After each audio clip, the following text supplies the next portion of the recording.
In this video guys, I'll be sharing with you how you can add a checkbox in Microsoft Word.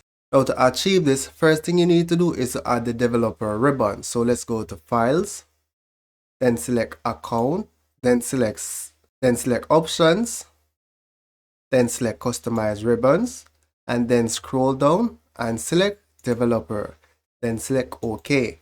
Now select the location where you want to add the checkbox, then select Developer, then select checkbox. Now by here I can now do a check, right? If you notice, by default when I select it, it's an X. However, if I want to change it to something else, go ahead and select properties. Then here where you see checked symbol, select change. And then you can select the symbol of your choice, right? However, I'm okay with the X, so I'm going to select cancel here. And that's basically it.